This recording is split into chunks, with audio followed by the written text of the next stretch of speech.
오늘 월요일입니다. 이제 3주차가 됐어요. 그렇죠. 세월이 이렇게 빠를 줄 몰랐습니다.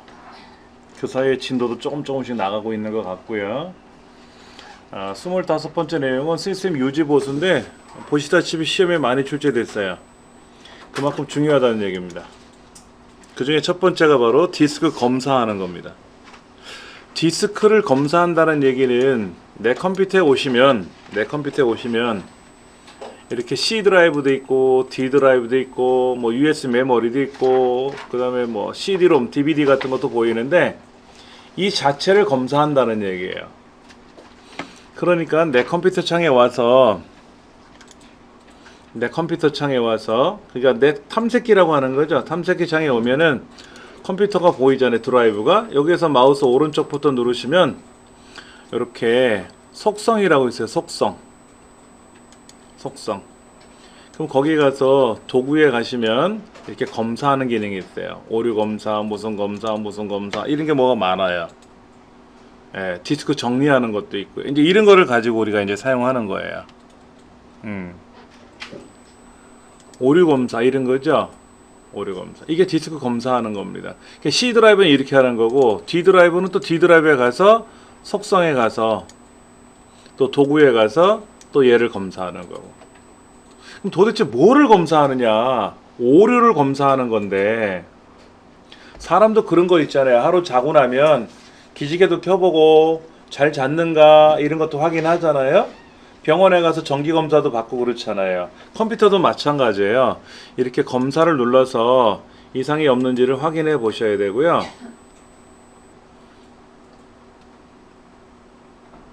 뭐를 분리하겠다고 하는데 뭐 이런 거 나오면 일단 겁이 나죠. 예. 왜 그런 게 나왔을까? 자, 도구에 가서 검사를 누르면 검사를 한단 말이에요. 근데 지금 디스크는 이거는 사용 중에 있는 거잖아요. C 드라이브는 윈도우가 열려 있잖아요. 그러니까 지금은 못 하고 껐다 켜지면 그때 하겠다라는 얘기인데 껐다 켜지고 검사하면 오래 걸려요. 우리 병원에 가서 검사 한번 받으면 정밀 검사 받으면 뭐 머리에서 발끝까지 다 검사하잖아요. 시간이 걸리더라고. 그러니까 지금 하지 마시고 집에서 여유 있을 때 컴퓨터 나 지금 사용 안 할 거야. 그러면 오케이 예약을 하시는 거야. 아까 거기 나와 있는 대로 지금 사용할 수 없다라고 나오잖아요. 예약하면 돼요. 그럼 이제 컴퓨터를 그리고 나서 이제 시스템 종료를 한다든지 다시 시작을 누르면 켜질 거 아닙니까? 그때 검사를 쫙 하는 거예요. 물리적 검사, 논리적 검사. 그러니까 뼈마디가 이상이 있는지, 근육이 이상이 없는지, 장기가 이상이 없는지, 뭐 이런 거. 우리 CT 촬영하고 MRI 촬영하고 다 이런 거 하잖아요. 그런 것처럼 다 검사하는 겁니다.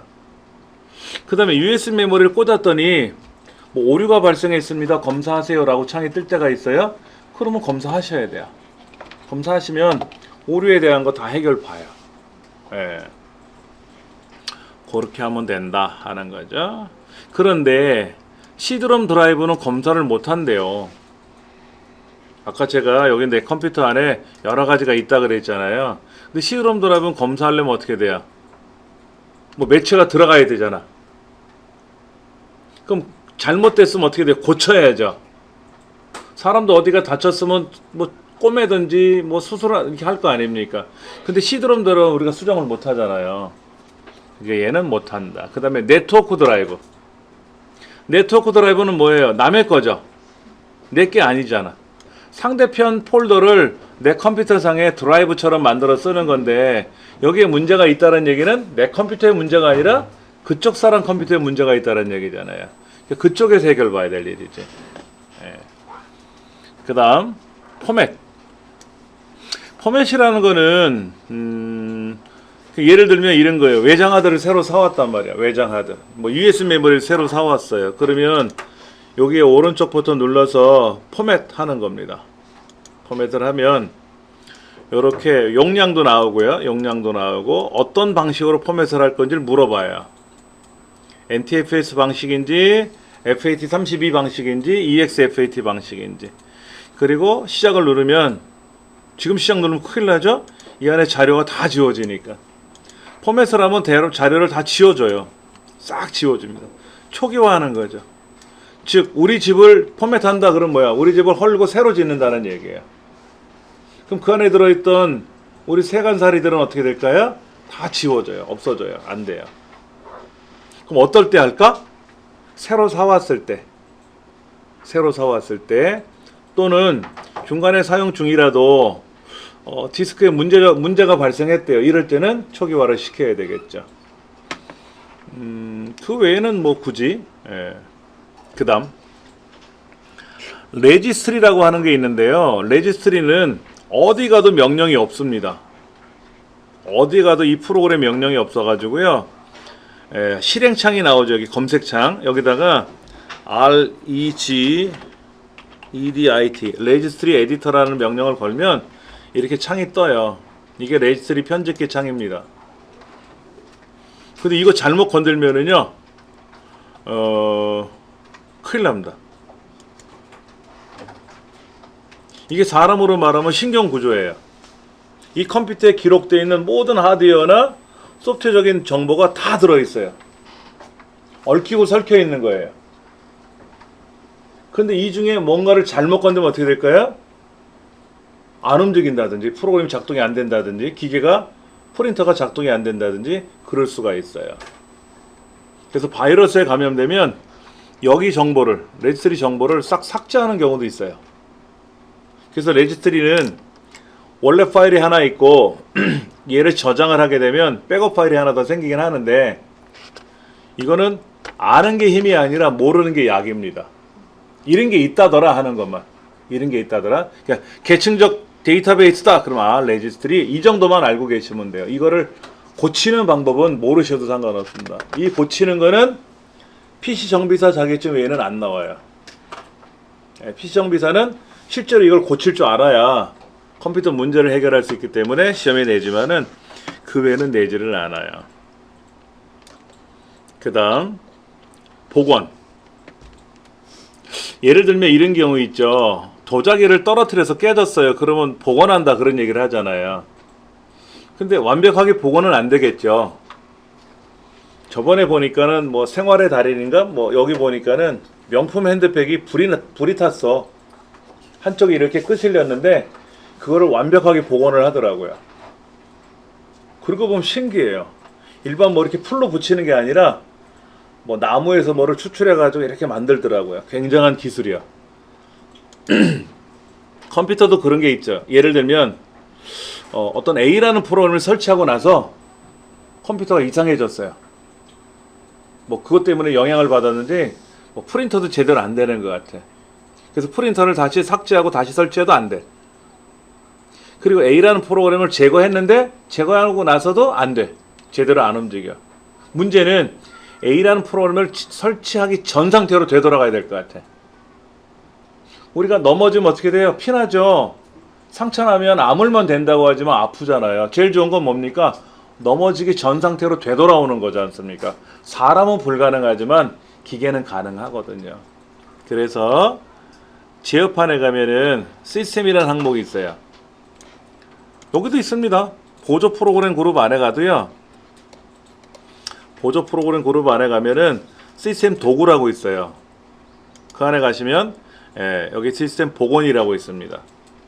이 복원을 클릭하면은요.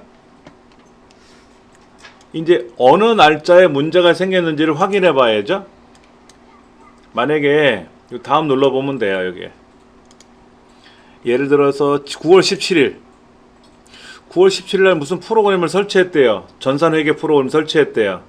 이것 때문에 문제가 생겼는지 아니면 뭐 웹하드 접속 웹하드 프로그램을 설치하고 나서 문제가 생겼는지 밴믹스를 설치하고 나서 문제가 생겼는지 이런 것들이 있을 수가 있잖아요. 이런 것들을 선택하고 예를 들면 다음 버튼 누르면 요 이전 상태로 되돌아가는 거예요. 그러면 되돌아갔다 치자 이거지. 9월 1일 날 A 프로그램을 설치했어요. 그런데 9월 5일 날 보니까 문제점이 발견됐어요. 그러면 시스템 복원을 이용해서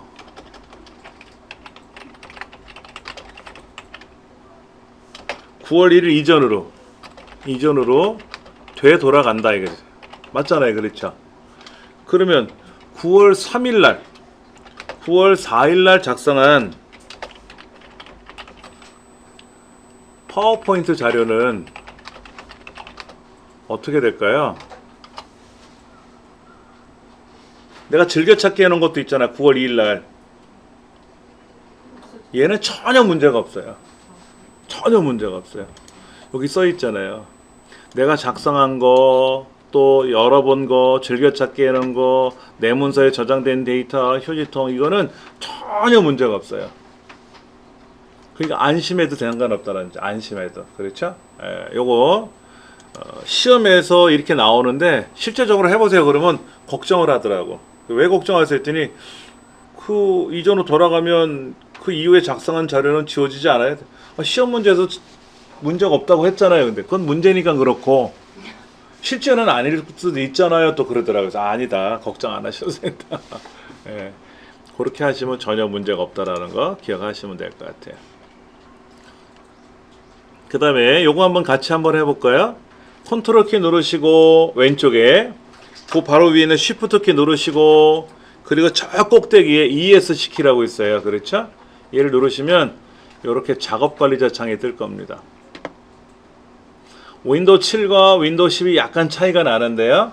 이렇게 작업 관리자 창이 뜨면은 여기에 응용 프로그램, 프로세스, 서비스, 성능 이런 여러 가지가 보이고요. 특히 성능을 보시면 지금 여기에 4기통 엔진 코어 4개가 움직이는 게 보일 겁니다. 사람으로 말하면 심장이 4개가 뛰고 있어요. 각각의 심장들이 프로그램을 요청할 때마다 해결을 해주는 거죠. CPU가 저는 지금 30%까지 움직였다가 내려오네요. 여러분 몇 %까지 올라갑니까? 만약에 여러분들이 막 포토샵을 실행하면 얘가 쫙 올라갔다가 내려와요. 그리고 영상 편집 명령에 들어가서 작업을 하면 얘가 막 저 꼭대기까지 올라갈 수도 있어요. 100%까지. 숨이 깔딱깔딱 차는 거죠. 그때 다른 명령을 걸면 어떻게 된다? 작동이 안 돼. 기다려야지. 아직까지 여유가 많죠? 포토샵도 하고. 메모리는 전체가 8기가인데 절반 좀 안 되게 사용 중에 있는 것 같아요. 우리 집이 80평인데 지금 34평을 쓰고 있는 거야. 물건을 쌓아놓고 거기서 밥도 먹고 있고 침대 펴놓고 잠도 자고 있고 하는 거예요. 나머지 공간은 좀 여유 공간이 있으니까 만약 포토샵을 실행하면 이 공간이 좀 줄어들 테고 이렇게. 응용 프로그램 와서 보시면 제가 어떤 걸 열어놨다고 되어 있어요. 제가 내 컴퓨터를 열어놨는데 이 내 컴퓨터를 닫으면은요, 내 컴퓨터를 닫으면 하나 사라졌어요. 제가 인터넷 창을 닫으면은요, 이 인터넷 창을 닫으면 여기 크롬 브라우저 요거 있죠, 요거 얘를 닫으면 얘도 사라져요. 그럼 성능에 가서 보면은 이 메모리도 CPU도 많이 줄어든 게 나와요. 뭔가를 사용하면 얘가 막 움직여요. 그렇죠? 배고파요, 밥 줘요. 그러면 어떻게 돼? 밥상을 펴야 되겠죠? 그럼 메모리를 차지하게 되고. 그럼 엄마가 밥상을 차리기 위해서 주방에 왔다 갔다 해야 될 거 아닙니까? 그럼 CPU가 쫙 올라가고요. 그렇게 움직이는 거를 보여주는 겁니다. 지금은 정상적으로 잘 움직이는 것 같아요. 그런데 난 가만히 있는데 지 혼자 막 저 90에 갔다가 80에 갔다가 왔다 갔다 하면 어떡해? 이상한 거죠. 그렇죠? 난 가만히 있는데 지 혼자 움직이잖아. 근데 지금 뭘 업데이트 한대. 윈도우즈 업데이트를 한대. 한컴 업데이트 한대. V3 업데이트 한대. 그럼 저게 올라갈 수 있겠죠. 근데 아무것도 지금 가만히 있는데 얘가 막 움직이고 있다는 거는 불안하다는 거야. 뭔가 이상한 짓거리가 들어와서 외부에서 누가 나를 건든다. 이렇게 생각할 수도 있는 거죠. 자, CPU와 메모리의 사용 현황을 확인할 수도 있고요. 이런 것들을 사용할 때 쓰는 게 바로 작업 관리자. 그 다음에 이제 관리센터라는 말이 나와요. 관리센터. 지역판에 가면은 관리센터라고 하는 게 있어요. 가나다 순회에서 관리도구 관리센터 여기 있네. 관리센터. 이 관리센터에 들어오면은 뭔가 되게 많아요. 그렇죠? 보안에 관한 것도 있고요. 뭐 백업에 관한 것도 있고요. 이런 여러 가지를 여기서 보여주는 거죠. 쉽게 말하면 어느 건물에 보안 관제 센터라고 보시면 돼요. 컨트롤 타워.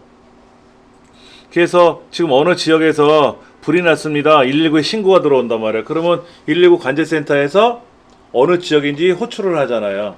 그럼 소방차 막 앵앵이 거리면서 갈 거 아닙니까? 그런 걸 통제하는 것입니다. 윈도우 디펜더로 검색을 해야 합니다. 뭐 그 다음에 백업 설정이 되어 있지 않습니다. 뭐 이런 여러 가지들이 보여주는 거예요. 그래서 얘를 위에 있는 화살표를 내려가는 화살표를 누르면 뭐가 쫙 펼쳐지고 윈도우즈 방화벽이 컴퓨터를 보호하고 있대요. 그리고 업데이트가 있을 때마다 자동으로 설치하게끔 세팅되어 있대. 그 V3 라이트가 설치가 되어 있어서 바이러스가 들어오면 다 잡아낸대. 예, 이런 여러 가지들이 보안 상태가 양호하대. 이런 거. 어떤 거는 또 사용하지 않고 있대. 방화벽이 뭐예요, 여러분들? 방화벽? 불이 나면 불길이 넘어오지 말라고 막는 게 방화벽이죠. 아파트라든지 그 다음에 뭐 쇼핑센터라든지 백화점, 상가 이런데. 그래서 방화벽 셔터가 내려오는 그 밑에는 물건을 쌓아놓으면 안 된다 그랬잖아요. 법으로 걸리지. 불이 나면 얘가 자동으로 착착착 내려진단 말이야. 예. 그러면 컴퓨터에서 말하는 방화벽은 뭐냐면 외부에서 누가 못 들어오게 막는 거야. 그러면 외부에서 들어오려고 했더니 관계자의 출입금지 신분증 확인해 주십시오. 그러면 나 나쁜 사람인데 그러면 너 들어오지 마 이런 거잖아요. 그렇죠. 그렇게 하는 거지. 그런 것들을 보여주는 게 관리센터다라고 생각하시면 되고요.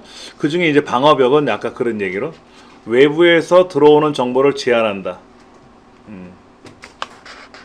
당연히 방화벽은 설정돼 있습니다. 근데 가끔씩 보셔야 돼요. 어느 이상한 프로그램들을 설치해 놓으면요, 이 방화벽을 깨트리더라고, 멈춰 놓더라고. 우리 집에 누가 손님이 들어왔어. 내가 들어오라고 했나봐. 근데 이 사람이 비상문 다 번호 바꿔놓고 다 해놓은 거야. 물건 훔쳐갈 수 있게끔. 그럼 당신 누구예요? 그러면 당신이 아까 나 들어오라고 했잖아요. 이런 거지. 그게 뭐냐면 인터넷상에 뭐를 들어가다 보면 뭐를 선택을 해서 프로그램을 설치하라고 나올 때가 있어요. 이때 무작정 클릭하면 안 돼. 모르면 무작은 안 하는 게 제일 좋아. 즉 MS 오피스라든지 윈도우라든지 한컴이라든지 V3라든지 알약이라든지 이거는 우리가 알고 있는 것들이잖아요. 얘네들이 업데이트하는 건 해주면 돼요. 그런데 거기에서도 얘네들도 뭔가 광고 같은 걸 띄우려고 뭘 동의하시게 이렇게 요청을 하는 경우가 있거든요. 그런 건 안 하시면 돼요. 예. 그러니까는 우리나라는 백신이 뭐가 있어요? 우리나라 백신은 V3하고 알약하고 크게 두 가지거든요. 네이버 백신은요, V3를 쓰는 거예요. V3 엔진을. 그런데 이제 외국에서 들어온 것들이 있거든. 외국에서 얘네들이 우리나라에 광고비를 내고 협찬을 하고 그거를 깔게끔 요청을 하는 거예요. 여러분들이 많이 알고 있는 그 카카오 TV 동영상 재생 프로그램 곰플레이어 같은 거 얘를 설치하면 백신이 깔리게끔 하더라고요. 다음다. 근데 그걸 해제하는 창도 조금해. 아주 나쁜 말로 싸가지 없어. 크게 보여줘야 될 거 아니야, 소비자한테. 뭐라고 쫑글쫑글 써놨는데 못 알아봐. 그냥 다음 눌러버린단 말이야. 그러면 그게 깔리는데 그 깔리고 나서는 컴퓨터 엉망돼요 또. 뭔가 걔네들이 도와준다고 하지만 우린 필요 없거든. 왜냐면 V3 있잖아. 알약이 있잖아. 그리고 윈도우 안에 디펜더라고 하는 백신이 있거든요. 뭔가 수작을 부리려고 들어오는 거야. 그거 많아요. 많아. 그러면 이제 제어판에 가서 여러분들 제가 말씀드린 대로 프로그램 목록에 들어가서 이 컴퓨터 안에 어떤 프로그램이 설치가 되는지 아셔야 된다고. 이게 얘 또 왜 이렇게 나와? 이렇게 나오네 목록이. 얘가 뭔지 제가 뭔지 우리 모르잖아요. 이거 인디자인 프로그램이래. 이거는 뭐 그래픽 하는 프로그램이니까는 이 강의실 선생님이 설치해 놓은 거니까. 그런데 이게 뭔지, 이건 전산회계 프로그램이에요. 예.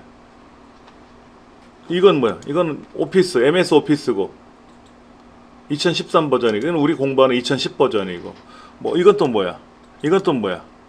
모르잖아요. 그렇죠? 이게 너무 많단 말이야. 이건 그래픽 카드 프로그램이고. 알면 상관없는데 모르면 이게 뭐지? 이게 뭐지? 이거 뭐지?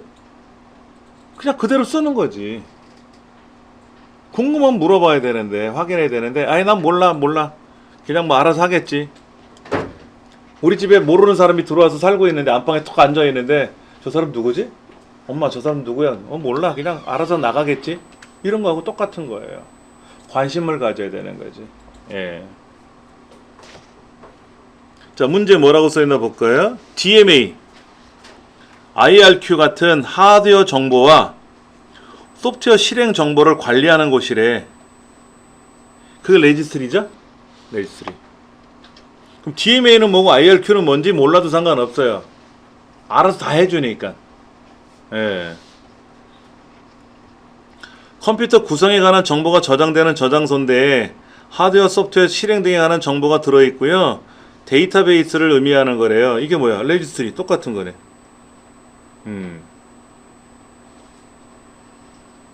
다음, 윈도우 작업관리자에서 할 수 있는 거. 아까 컨트롤 시프트 ESC 키 눌렀던 거. 실행 중인 응용 프로그램의 작업 끝내기를 할 수 있다. CPU와 메모리의 사용 현황을 확인할 수 있다. 특정 사용자를 강제로 로그 오프 시킬 수 있다. 실행 중인 응용 프로그램의 실행 순서를 변경할 수 있다. 여러분, 실행 순서가 뭡니까? 아래 한글 실행되고 나면 엑셀 실행하고, 엑셀 실행되면 파워포인트 실행되고, 이런 게 실행 순서잖아요. 우리 그런 거 했었어요? 엑셀 하고 싶으면 엑셀 실행하면 되잖아. 파워포인트 하고 싶으면 파워포인트 실행하면 되잖아요. 뭐 실행 순서를 변경하는 게 아니잖아. 실행 순서라는 변경은 없습니다. 단지 프린터에서 인쇄 명령을 걸면 프린터에 전달되는 순서는 있잖아요. 그거는 스프리라는 기능에 의해서 순서를 바꿀 수는 있지만, 그런 거는 우리가 한글 사용하고 있으면 한글이 사용되는 거고, 사용하다 말고 다른 거 클릭하면 다른 게 작동되는 거지. 이거는 굳이 의미가 없다라는 얘기지.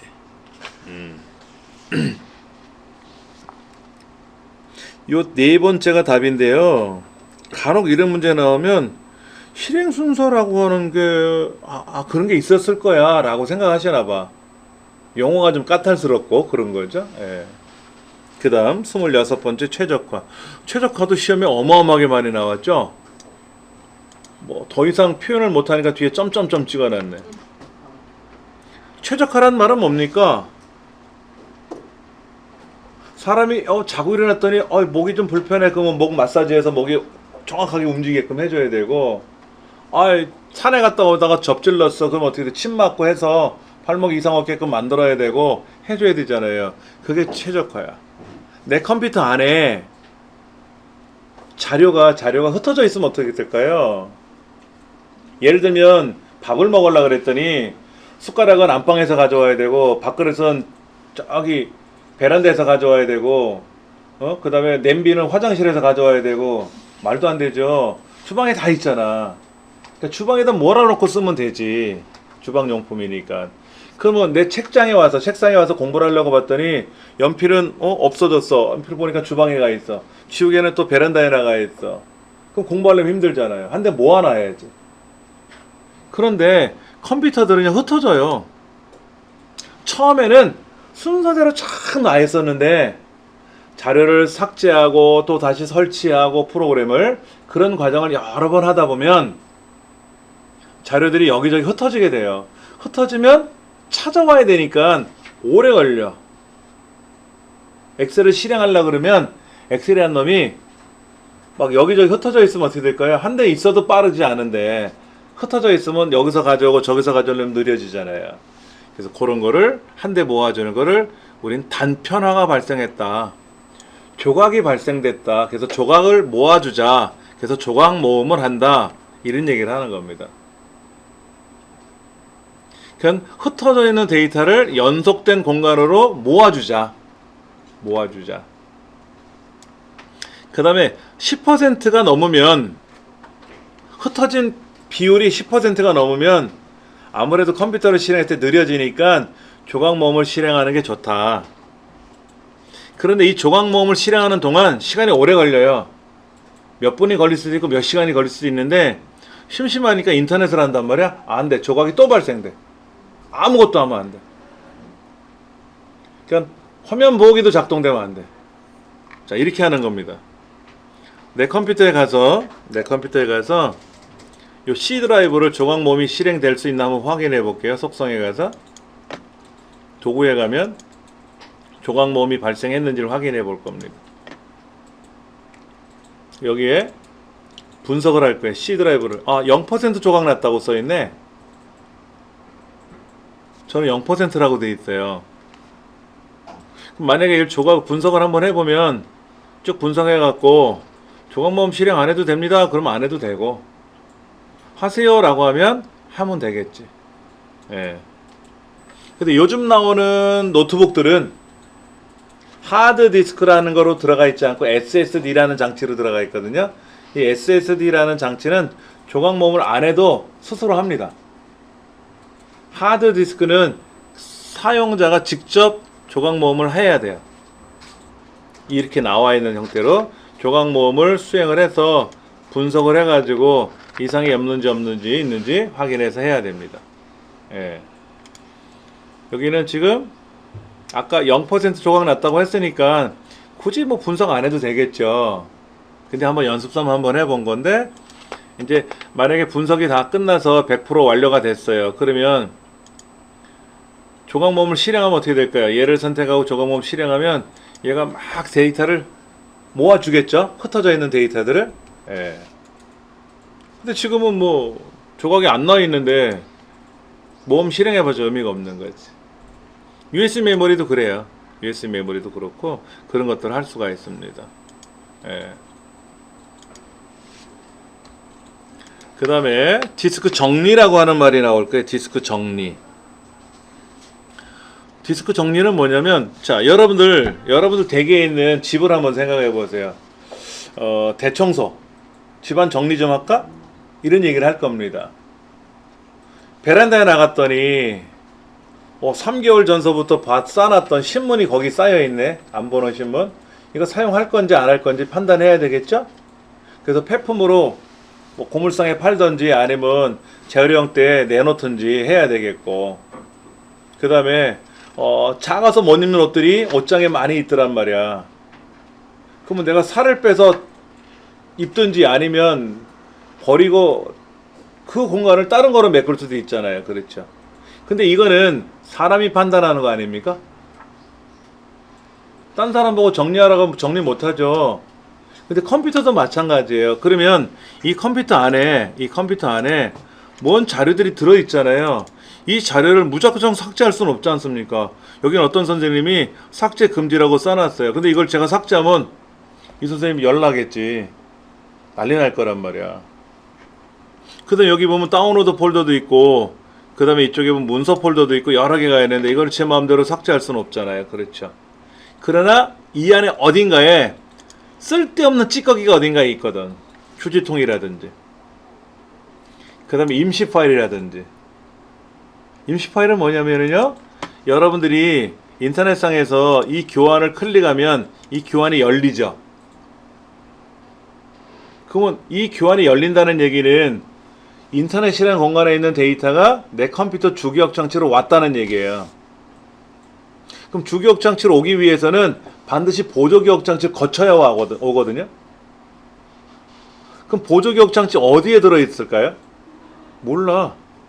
제가 저장하세요 라고 명령을 걸면 내가 알고 있지만, 인터넷상에 어떤 거를 클릭하면 알아서 실행이 되고 열리거든요. 그러면 걔가 어딘가에서 저장됐기 때문에 작동이 된 건데 그 위치를 모른다는 얘기예요. 못 찾아요. 그게 임시 파일입니다. 윈도우 자체가 자기 스스로가 어딘가에다 이렇게 꺼내놓고 나서 사용하고 말아버려요. 근데 이게 세월이 지나면 공간을 많이 차지하거든요. 그리고 인터넷을 실행하면 인터넷상에서 봤던 자료들이 있잖아요. 이 그림 아이콘들. 예를 들어서 핸드백 그림을 검색했어. 핸드백 상품을. 그럼 핸드백 그림들이 보이고 모델 사진도 보이고 했을 거 아니에요. 이런 글자도 봤을 거 아닙니까? 이게 컴퓨터 어딘가에 기억이 돼요. 그게 임시 인터넷 파일이라고 하는 겁니다. 이거는 뭔가 도움이 되기 위해서 만들어냈지만 세월이 지나면 쓸데없는 쓰레기가 되는 거예요. 자, 네이버에 가서 뭐를 봤단 말이에요. 자, 네이버에 가서 봤더니 오늘 뭐 검찰이 어쩌고 저쩌고 압수수색을 한대요. 여기에 지금 해외 들고 가면 어쩌고 저쩌고 뭐 이런 게 있대요. 근데 이거 다음 시간에 열어보면 똑같아요? 태풍 타파 부상자 26명 취소물 파손 이거 내일 가면 이거 똑같냐고. 바뀔 거 아닙니까? 다른 내용으로 바뀔 거 아닙니까? 그럼 이 글자는 요 그림은 잠시 있다 열어보면 이 그림이 바뀔 수도 있잖아. 그럼 이거는 지금 보기 위한 그림이지 세월이 지나면 쓸데없는 찌꺼기가 되는 거잖아요. 이런 것들을 청소해 버리자. 그것이 여기서 말하는 디스크 정리하는 거예요. 그러면 내 컴퓨터에 가서 오른쪽 눌러서 속성에 가서 아까 도구에 가면 여기 일반에 가면 디스크 정리 있네. 일반에 그 정리를 누르면 이 안에 이제 찌꺼기를 검사하는 겁니다. 쭉 검사하는데 시간이 좀 걸려요.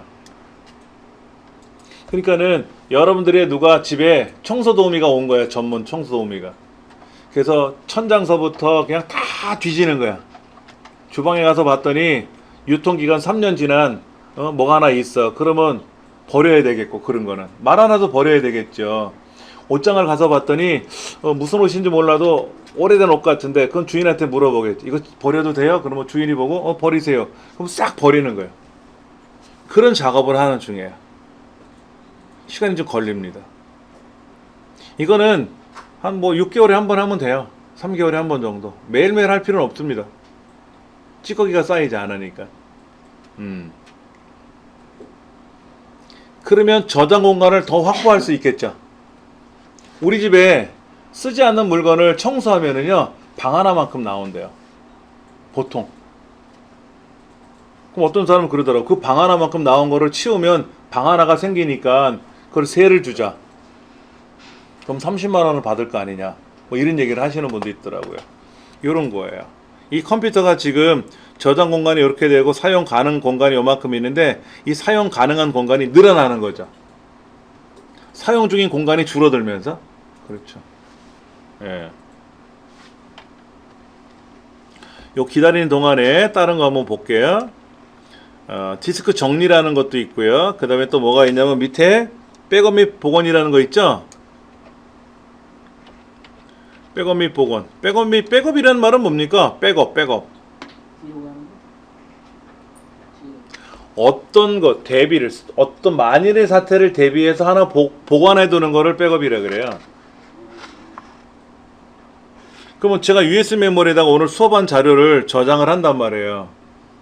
근데 이 USB 메모리 분실하면 꽝 되는 거 아닙니까? 그러면 저는 집에 가면 여기 있는 자료를 그대로 제 컴퓨터에다 복사를 해놔요. 제 컴퓨터는 뭐 누가 집어가지 않을 테니까. 예. 그리고 세월이 지나면 그렇게 정리정돈한 것들이 양이 많을 거 아닙니까? 그러면 그거는 외장하드에서 다시 보관해둬요. 제 컴퓨터에는 보조기억 장치에서 지워버리고 그거를 제 외장하드에서 다시 보관해둬요. 그랬더니 제가 이 동영상 제작을 2014년서부터 했었어요. 그때부터 저장한 영상이 다 갖고 있는 거예요. 그것도 양이 제법 되죠? 그런 사이에 됐네. 자, 볼게요. 오프라인 에디트 뭐 파일이라든지 뭐 디버그 덤프 뭐 휴지통 뭐 여러 가지 이런 것들이 이 안에 굉장히 뭐가 많이 들어가 있네요. 임시 파일이 108기가야. 108기가.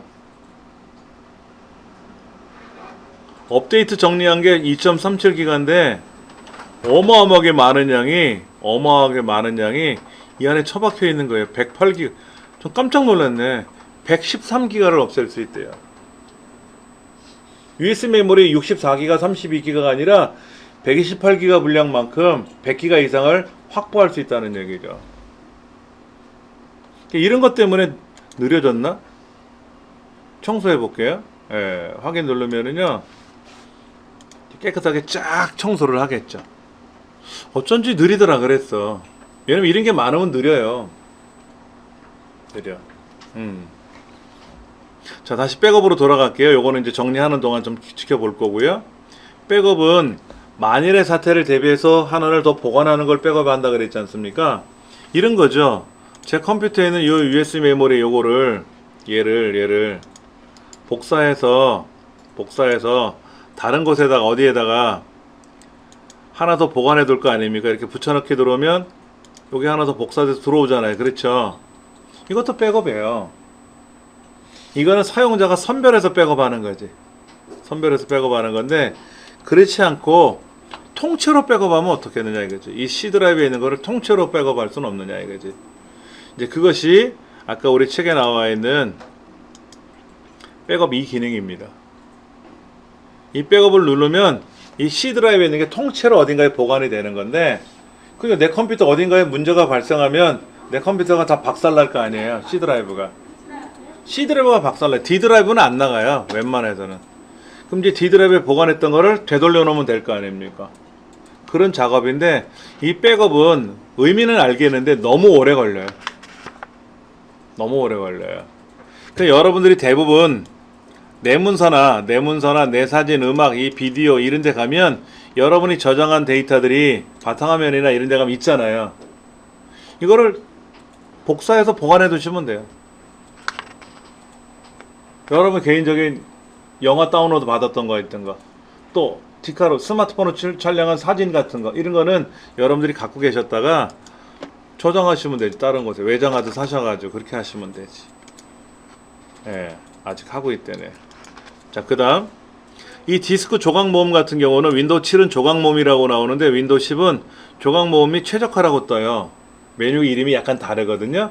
그러면 두 가지 명령을 같이 보여주고 이거에 대해서 이제 시험에 낸다는 얘기지. 과거는 윈도우 7로만 냈다가 윈도우 10의 공통 부분하고 윈도우 7과 윈도우 10의 공통 부분만 출제하기 때문에 조각 모음은 둘 다 있어요. 그리고 윈도우 7에만 있는 뭐 내 컴퓨터의 성능을 수치로 표현하는 기능, 이런 것들은 윈도우 10에는 없거든요. 그런 것도 시험에 빠져버렸고. 그렇게. 문제 좀 볼까요? 디스크 정리를 수행할 때 정리 대상 파일로 옳지 않은 것은 있는데, 글꼴은 정리 대상 아닙니다. 글꼴은 내가 설치한 거고 한 거기 때문에 글꼴은 절대로 삭제되지 않아요. 윈도우 시스템을 효율적으로 활용하기 위한 방법에 대한 설명이다. 불필요한 파일을 제거하기 위해서 디스크 정리를 수행하고, 디스크 장애 시 응급 복구를 위하여 디스크에 있는 파일이나 폴더에 대하여 백업 및 복원을 수행한다. 그렇겠죠? 그러려고 백업하는 거라 그랬잖아요. 그렇죠? 그 다음에 사용 가능한 디스크 공간을 늘리기 위해서는 디스크 조각 모음을 하면 디스크가 빨라지는 거죠. 흩어져 있는 게 한데 모이니까 공간을 활용하는 건 아니죠. 공간은 그대로 두는 거 아닙니까? 디스크 정리를 하면 어떻게 돼요? 불필요한 게 삭제가 되니까 공간 확보가 되는 거죠. 그러니까 디스크 공간을 늘리기 위해서 조각 모음 실행하는 건 아니에요. 그렇죠? 디스크 검사를 하면 공간을 확보할 수는 있죠. 조금 전에 지금 정리 명령을 걸고 있는데 113기가 정도의 용량을 확보할 거란 말이에요. 그러면 아까 컴퓨터 안에 이만큼 공간이 있었는데 이게 더 분홍색이 더 확보가 더 되겠지.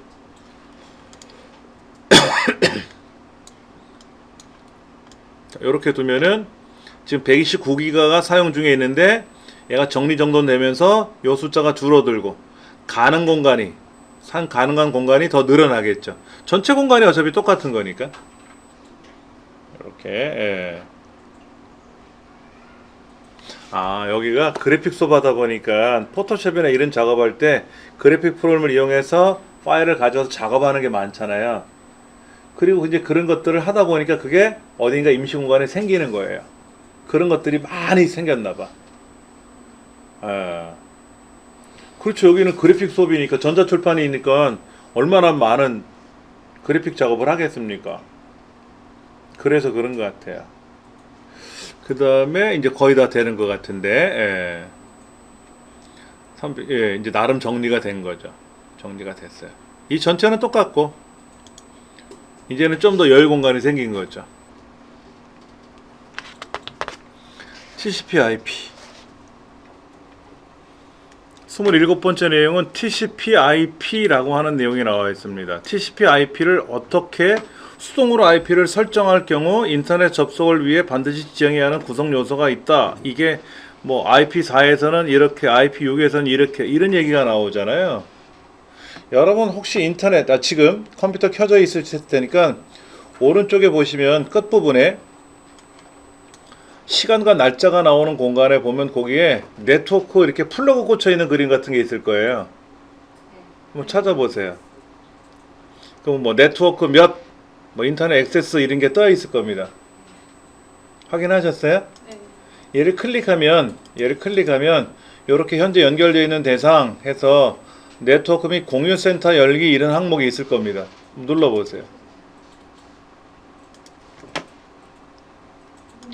그럼 보시다시피 이런 창이 하나 뜰 겁니다. 예. 확인하셨습니까? 오른쪽 밑에 보면 그 한영 전환하는 거하고 날짜하고 시간 사이에 거기에 플러그처럼 하나 생긴 게 있어요. 얘를 클릭하면 이렇게 연결되어 있는 대상에서 뭐가 보일 겁니다. 가면 이렇게 네트워크 2라고 하는 거, 저는 네트워크 2라고 되는데 어떤 분은 네트워크 100으로 될 수도 있고 17로 될 수도 있고, 그냥 네트워크라고 되어 있던 건 네트워크 1이라는 얘기인데 저는 여기에서 네트워크 한번 변경됐나 봐요. 그럼 2가 되고 또 변경되면 3이 되고 100번째 변경되면 100이라고 뜨는 거예요. 이거는 뭐 의미가 없는 거고요. 그러니까 내 컴퓨터하고 이 강의실에 있는 네트워크 환경을 통해서 외부에 있는 인터넷이 연결됐다, 이런 얘기가 되는 거죠. 예. 그 밑에 보시면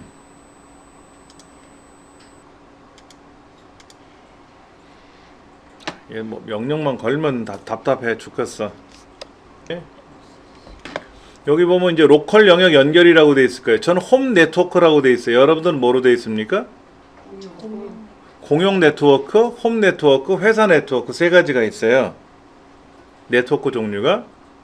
가정에서는 홈 네트워크를 쓰는 게 좋고, 사무실에서는 회사 네트워크를 쓰는 거 좋고, 그 다음에 일반적인 이런 공개된 공간에서는 공용 네트워크를 써서 외부 사람이 내 거에 못 들어오게 막는 게 좋은 거죠. 홈 네트워크는 부모, 자식 간에, 가족들 간에 데이터가 연결되는 거예요. 그래서 모든 게 다 네트워크상에 연결되면 좋거든요.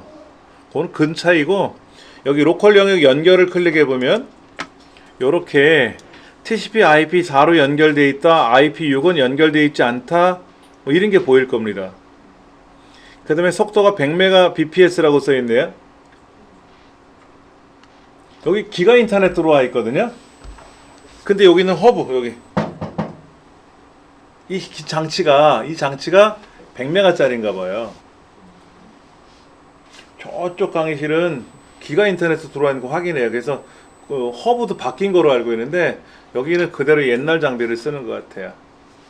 그리고 여기 보면 현재 얼마큼 보내고 있고 얼마큼 받고 있다라는 게 정보가 보이고요. 이때 속성을 가보면 뭐 자세히 버튼 누르면 자세한 설명이 나오는데 무슨 말인지 어려울 수도 있습니다. 근데 거기 보면 자세히 버튼 눌렀더니 설명, 물리적 주소, 뭐 IPv4 서브넷 마스크, 기본 게이트웨이, DNS 서버 이런 말들이 보여요. 여기에 뭐라고 써 있냐면 TCP/IP4를 이용해서 인터넷 접속해야 될 때는 IP 주소 여기 있죠? 233. 그리고 또 뭐가 있었죠? 아까 여기에 서브넷 마스크 있죠? 서브넷 마스크, 게이트웨이도 있죠? 서버 주소도 있죠? DNS 서버 주소 있잖아요. 이거를 다 어떻게 해라? 설정을 해야 된다는 얘기예요. 수동으로 할 때는. 우리 가정은 100% 자동입니다. 안 하셔도 돼요. 그러나 공공기관, 단체, 학교, 이런 교육시설, 여기는 자동으로 하면 안 되고 반드시 수동으로 해야 됩니다. 그래서 이런 것들을 설정을 할 줄 알아야 되는데 이건 우리가 하는 게 아니죠. 여기 관리팀에서 알아서 해주시겠지. 그 통신회사에 여기 인터넷 보급해주세요, 연결해주세요 그러면 IP라든지 이런 것들은 다 그 회사에서 알려줘요. 그럼 그 범위 내에서 여기 있는 직원들이 세팅을 해야 됩니다. 당연히 동사무소도 그렇게 돼 있을 거고, 그 다음에 은행도 이렇게 돼 있을 것이고, 이렇게 병원도 이렇게 돼 있을 것이고, 경찰서도 이렇게 돼 있을 것이고, 청와대도 이렇게 돼 있을 거란 말이에요. 가정만 자동이에요. 이거를 설정하는 건데, IPv6으로 인터넷에 연결할 때는 주소하고 접두사 길이, 뭐 기본 게이트웨이니 DNS 서버 주소 이런 게, 여기는 서브넷 마스크라고 돼 있고 IPv6은 서브넷 접두사 길이라고 돼 있죠. 이런 게 약간 다르다라는 거고, 예, 이건 모르셔도 돼요. 이거 시험에 안 나온 적 없어요. 얘가 나와, 얘가 IPv 주소가 있는데요. IPv 주소는 32비트로 되어 있습니다.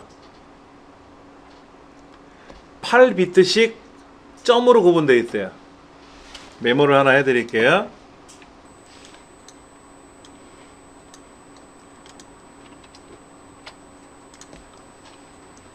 IPv4는 IPv4는 어떻게 되냐면 32비트로 되어 있고요. 8비트 곱하기 넷, 그럼 48에 32 아닙니까? 그리고 마침표 즉 점이죠. 점 마침표로 구분되어 있어요. IPv6은요, IPv6은 128비트입니다. 양이 많죠, 그렇죠? 그리고 뭐라고 되어 있냐면 16비트씩 몇 개로 되어 있을까요? 8개로 되어 있어요. 8개. 그리고 콜론이죠. 콜론으로 구분되어 있어요. 써있죠, 그렇게? 그러니까는 32비트니까 8비트로 구성되어 있다라고 하면 4개씩 모여 있다는 거고, 얘는 128비트인데 16비트씩 8개로 구성되어 있다. 더 중요한 거는 얘는 10진수로 표현되어 있고, 얘는 16진수로 표현되어 있어요. 그래서 아까 이렇게 돼 있었어요.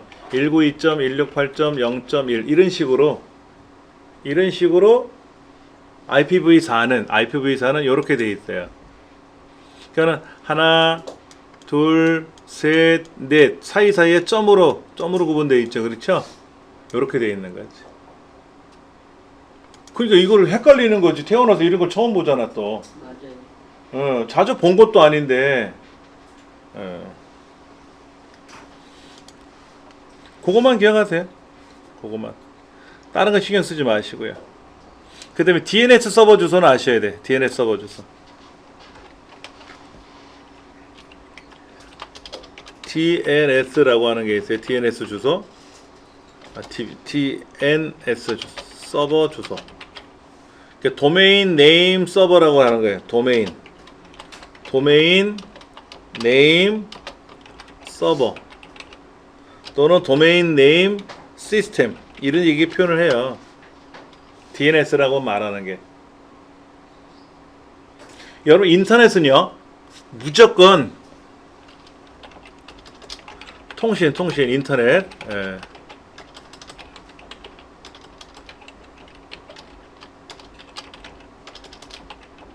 무조건 IP로 접속한다. IP로 접속한다. 인터넷 프로토콜이라는 줄임말인데 IP라는 거로 접속하는 거예요. 그럼 여러분 네이버 IP 아세요? 네이버. 네. 네이버 IP 아시냐고요? 모르죠? 네이버만 알잖아 우리가. 그럼 우리가 www.naver.com 치잖아요. 아니면 네이버 검색해서 들어가서 클릭하고 들어가잖아요. 우리 중부여성발전센터에 택배를 보내려면 주소를 알아야 돼요. 여기 용강동 70번지 2호인가 그래요. 옛날 집원 주소로. 도로명 주소는 제가 모르겠고. 근데 우리 모르면 그냥 중부여성발전센터로 보내주세요 그러면 택배 아저씨가 알잖아. 여기는 나름 이름이 있으니까. 이렇게 우리가 IP로 접속을 하고 주소로 접속을 했는데 이거를 모르면 접속을 못하니까는 이 DNS 서버 주소라고 하는 얘는 뭐냐면 이 DNS라는 거, 이 말은 뭐냐면 IP를 입력하면 뭐 이렇게 알아서 뭐로? 도메인으로. 도메인이니까 뭐야? www.naver.com 이런 거죠. 그렇죠?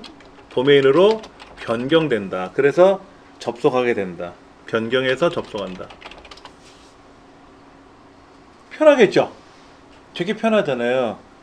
이런 게 컴퓨터 안에 세팅되어 있는 거예요. 그러니까 DNS라고 하는 역할이 뭐냐? DNS라고 하는 역할이 뭐냐?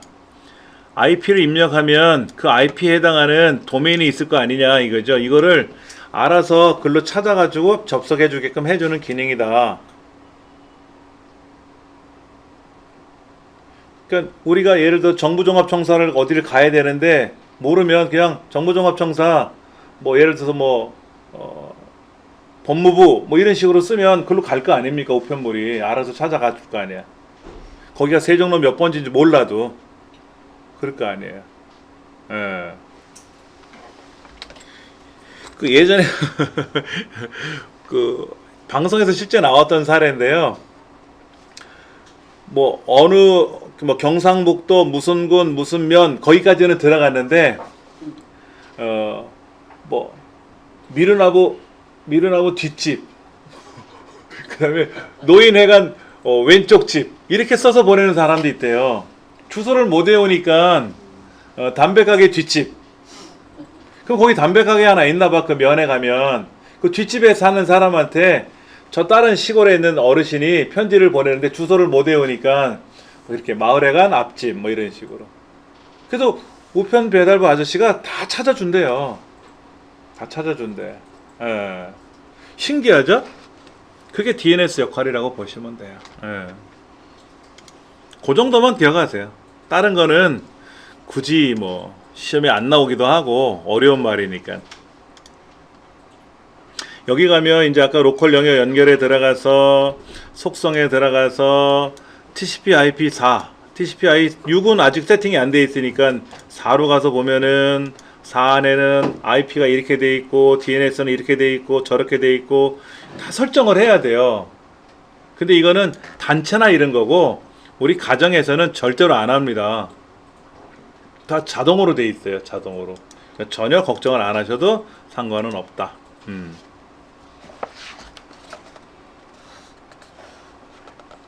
그 다음에 인터넷 프로토콜의 속성 대화 상대 설정할 수 있는 항목을 옳지 않은 거 되는데 작업 그룹은 아니죠. 아까 IP 주소니 서브넷 마스크니 게이트웨이니 이런 말은 있었잖아요. 근데 뭐는 없었어요. 작업 그룹은 없었어요. 그 다음에 ISP 업체. ISP가 뭐예요? 자, 여기 보니까 ISP 업체란 말이 나오죠. 이게 무슨 말인 줄 알아야 할 거 아닙니까? 인터넷 서비스 회사. 여러분 인터넷 어디 거 쓰세요? 댁에서? KT? SK텔레콤? SK텔레콤. 네, 그게 ISP예요. 예를 들어서 KT라든지 뭐 SKT라든지 아니면 뭐 U+라든지 이런 거 있잖아요. 그쵸?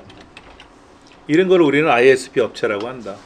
동네 케이블 뭐 방송국에서 연결해 주는 것도 있긴 하죠. 이 업체에서 각 컴퓨터의 IP 주소를 동적으로 할당해 준대요. 그게 뭐야? 그게 DHCP예요. 다이나믹 동적으로. DHCP다 이거지. 이런 거는 저도 몰라요.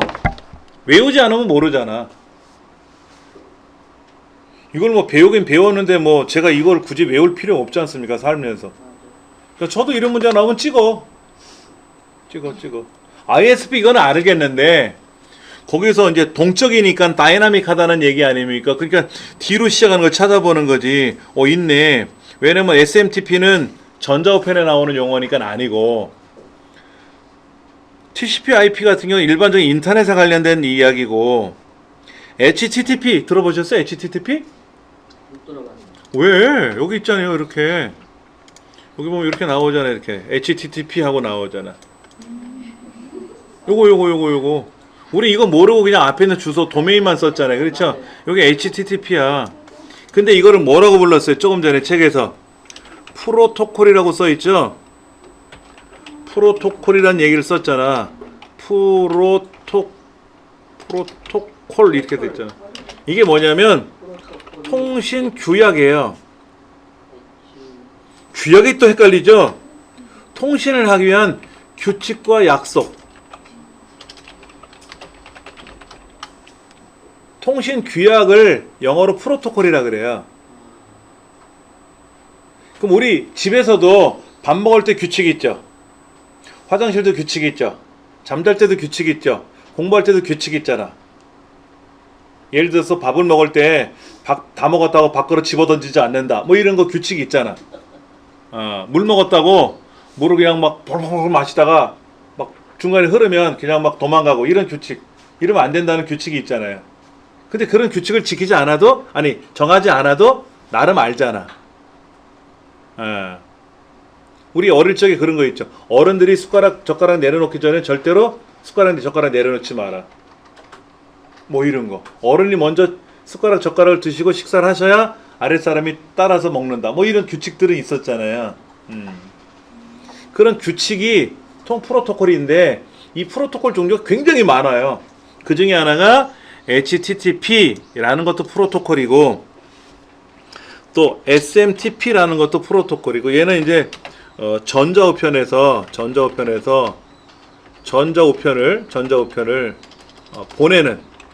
보내는 규칙이에요. 여러분 우편물을 집어넣으면 우체통에다 집어넣은 우편부의 아저씨가, 배달부 아저씨가 수거해 가서 보내주잖아요. 그러니까 보내는 게 따로 있고요, 받는 것도 따로 있습니다. 그게 뭔 소리냐? 우리 집에 배달해주는, 우편물을 배달해주는 아저씨가 있죠. 네. 근데 우리가 우체통에다 집어넣으면 우체통에 있는 편지를 수거해서 갖다 주시는 아저씨도 있잖아. 우체국으로. 같은 사람이 할 수도 있지만 역할이 두 가지잖아요. 보내는 역할, 받는 역할. 그래서 받는 거는 뭐 또 다른 거 있고, 이게 받는 거예요. 전자우편에서 받는 규칙이야. SMTP는 보내는 규칙이고. 자, SMTP는 전자우편에서 내가 만든 우편물을, 전자우편을 보낼 때 쓰는 규칙이고요. 규약이고, 팝3는 받는 규칙이에요. 이 두 가지는 시험에 잘 나와요. 그 기억을 하셔야 됩니다. 그러니까 HTTP는 주소에서, 인터넷 주소를 볼 때 쓰는 거니까는 아니고, TCP/IP는 일반적인 통신상에서 규칙을 말하는 거고, SMTP는 이 전자우편 얘기고, 그러니까는 답이 될 만한 게 없잖아요. 몇 개를 알면 일단 제거하고 찍어야지. 둘 중에 하나만 찍어야지. 넷 중에 찍는 것보다는. 근데 동적이라고 했으니까, 동적이니까 영어로 다이나믹한 거다라는 얘기죠. 그래서 D자로 시작한 걸 찍으면 정답입니다. 출제위원도 그렇게 낼 거예요. 이걸 어떻게 다 외워, 솔직히. 몇 문제나 나와요? 통신 문제야? 필기. 필기요? 네. 말씀 안 드렸나 보다. 필기는 40문제입니다. 40문제에서 60. 컴퓨터 일반 20문제, 엑셀 일반 20문제. 이 40분? 40분 동안. 아니 저기 60점. 그러니까는 24개를 맞춰야 돼요. 40개 중에서 24개 이상을 맞춰야 되는데, 점수는 60. 8개 이상씩 맞춰서 24개. 하나 20개 맞히고 다 맞히고 하나 7개 맞추면 27개잖아요. 그럼 불합격. 8개 이상은 맞춰야 돼. 8개. 그걸 과목 과락제도라고 하는 거죠. 40문제. 자, 그 다음 네트워크 관련된 명령어. 여러분들 해킹하는 거, 해커가 막 컴퓨터를 가지고 이 영화들 보면 막 키보드로 막 명령 걸어가지고 뭔가 작업하는 경우 간혹 보실 수 있어요. 근데 해커들이 마우스를 클릭하는 건 아니고 다 키보드로 작업을 해요. 신기해. 마우스로 하면 편하잖아. 근데 다 키보드로 두들겨 가면서 뭐 작업을 하더라고요. 이때 내 컴퓨터가 이 네트워크상에 연결이 되어 있는지 안 되어 있는지 확인해 볼 수도 있잖아요. 아까 여기 IP 있었죠? 네. 그 IP 그쪽에 있는 A라는 컴퓨터하고 나 B라는 컴퓨터가 서로 네트워크 여기 통신 장치를 통해서 연결이 되어 있는지, 연결이 되면 내가 자료를 보낼 수도 있고 받을 수도 있는 거 아닙니까? 그럴 때 검사하는 게 핑이라는 명령어예요. 핑. 네. 그 정도만. 그래서 핑 테스트 한다 그래요. 여기 인터넷이 안 되는 거야. 분명히 인터넷이 연결돼 있다고 하고 IP도 맞춰놨는데 인터넷이 연결이 안 되는 거야. 그러면 인터넷 선이 꽂혀 있는지 빠져 있는지 확인도 해봐야 되고, 다 꽂혀 있는데 뭐가 안 돼. 그러면 이제 핑 테스트를 한번 해보는 거예요. 옆에 있는 네트워크 컴퓨터랑. 그래서 핑 테스트가 연결이 되면 인터넷이 되는 거고, 이런 거를 검사할 때 쓰는 거다. 그 다음에 이제 IP가 아까 우리 컴퓨터 인터넷 주소라 그랬죠. 그 컨피그레이션, IP에 대한 컨피그레이션, 초기 값을 안에 설정 값을 검색하는 겁니다. 이렇게 시작 버튼 눌러서 CMD라고 써서 CMD라고 쳐서 여기 CMD라고 쳐서 시커먼 창이 뜨면 여기다가 IP config라고 쓰는 거, IP config라고 치면 뭐 이렇게 쫙 뜨잖아요. 영어로 막 숫자로 막 뜨지 않습니까? 그렇죠? 이거를 보는 거지. 여기 보면 이제 IPv4로 되어 있는 게 또 보이고, 여기는 IPv6 주소도 보이네. IPv6 주소도 보여. 근데 여기 IPv6 주소를 자세히 보시면은요, 아까 숫자와 숫자 사이에 콜론으로 구분한다 그랬어요. 근데 제 거를 자세히 보시면 좀 작아서 그러겠지만 콜론 사이에 아무것도 없이 콜론이 찍혔어요. 콜론이 찍혔어요. 예를 들면 아까 여기 IPv6은 16신수로 된다 그랬는데 여기에 어떤 값이 보이고 콜론 또 값이 보이고 콜론 값이 보이고 이러는데 콜론 하고 값이 보였단 말이에요. 이렇게 콜론과 콜론 사이에 아무것도 없죠. 콜론과 콜론 사이가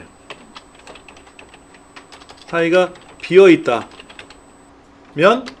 그 비어있는 값은 0이다. 여기는 0을 써요. IPv4에서는 0을 써요. 0을 쓰는데 IPv6에서는 0이 있으면 0을 생략하고, 그러니까 0이 아니라 0000 이렇게 돼 있는 건데 0이 들어있으면 생략하고 그냥 콜론과 콜론만 찍어버려요. 기니까 얘는 8개씩 연결한다. 8개로 얘는 4개 값을 보여주면 되는데 얘는 8개니까 길잖아요. 기니까 중간에 생략해 버려야지. 그리고 이 안에 보면 물리적 맥 주소라는 게 있어요. 물리적 주소. 그 물리적 주소가 뭐냐면 우리 컴퓨터에는 인터넷을 할 수 있는 인터넷 장치가 꽂혀 있어요. 이걸 우리는 랜 카드라고 합니다. 랜 카드. 랜 카드라고 하고요. 네트워크 어댑터라고도 표현합니다. 다른 말로 뭐냐면 통신을 하기 위한 접속 장치예요. 여러분 컴퓨터 뒷편에 보면 인터넷에 꽂는 자리 있잖아요. 네. 그게 랜 카드예요. 랜 카드에는 물리적 고유 주소가 있어요. 고유 번호가 있습니다. 이 물리적 고유 번호를 맥 주소라 그래요. 맥 주소. 예, 맥 주소라고 하는데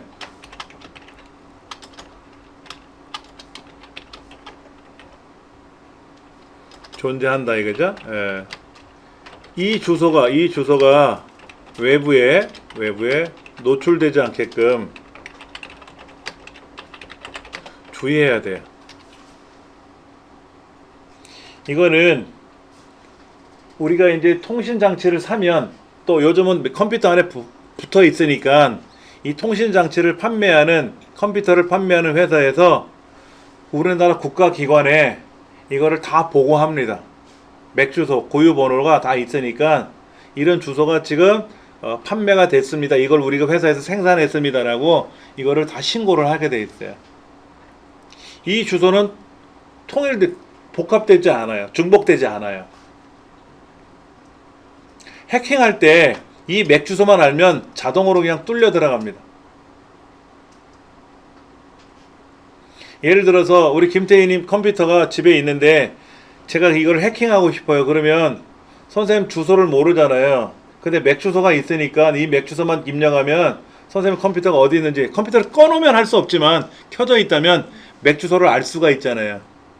예를 들어서 여기 70번 이호네요. 똑똑. 누구십니까? 지나가는 사람입니다. 제가 이 동네 아는 사람인데 그럼 문을 열어줄 수 있다는 얘기죠. 근데 저쪽 집에 있는 비밀번호를 알고 있는 거야. 현관 비밀번호를. 그러면 어떻게 돼? 열고 들어가면 되는 거지. 이 맥 주소는 절대로 공개되지 않도록 주의하셔야 돼요. 근데 아까 이게 IP 컴피그를 사용해 보면 얘가 보인다고 하거든요. 거기야 뭐 우리 가정집에 있는 컴퓨터에 뭐 이 맥 주소 안다고 해서 가져갈 게 뭐가 있겠습니까? 그렇죠. 한국인이나 털고 나가는 게 빠르겠지. 예, 은행 같은데. 네, 요거 그렇게 중요하다라는 얘기죠. 우리 문제 뭐라고 되어 있나 좀 볼까요? 1번 핑에 관한 기능이다. 채팅을 할 수 있도록 하는 기능은 아니죠.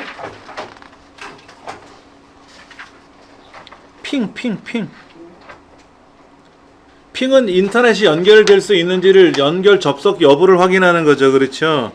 그러니까 채팅하는 건 채팅 기능이고 아니고, 인터넷 속도가 느릴 경우에 어느 구간에서 정체가 있는가를 알기 위하여 서버까지 경로를 추적하는 기능이래요. 맞아요?